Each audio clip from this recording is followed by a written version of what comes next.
The Accountant 2.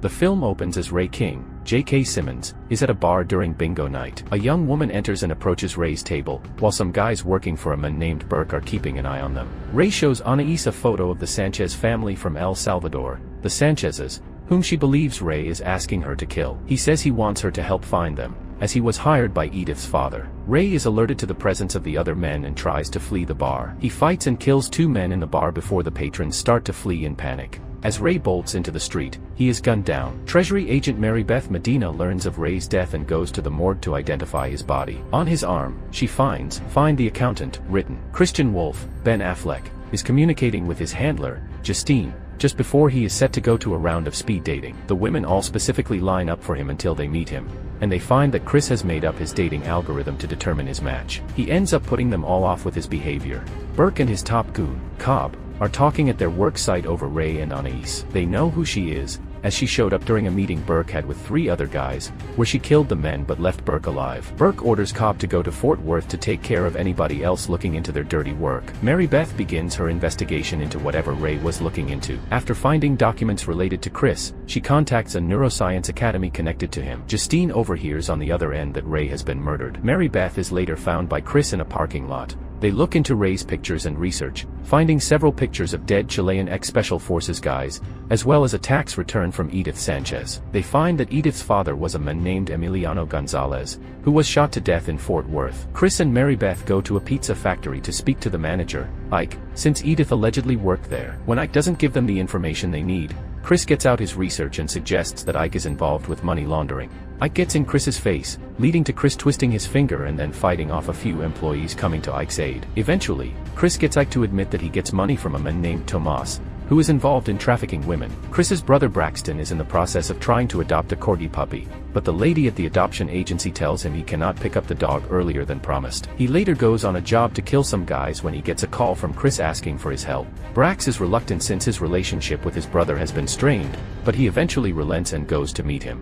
Brax meets Chris and Mary Beth at a motel, where the brothers wait in a room for 3 women. They give them money to give up information on Tomas, but the women are scared for their lives. 2 of them leave, but one stays behind and asks for extra payment to get her away from Tomas. The men wait until Tomas arrives. Brax punches Tomas off the balcony and onto a car, knocking him out before they stuff him into Mary Beth's trunk. She is annoyed until Chris gets Justine to manipulate traffic so nobody will stop her car. Meanwhile, Mary Beth learns of Emiliano's death, as well as the death of Edith's husband, Gino, and the disappearance of their son Alberto. The next day, Mary Beth joins Chris and Brax as Chris contacts Justine. As they begin their operation, the glow of multiple computer screens illuminates the faces of Justine's hacker network. In the dim room, the soft, rhythmic humming of servers fills the air, creating an almost hypnotic effect, which reinforces the unease about the reach of their surveillance abilities. The team infiltrates security footage throughout Los Angeles to find Anais. On the night of Ray's murder, they locate surveillance footage of Anais and discover that a woman named Pamela took a selfie that captured her.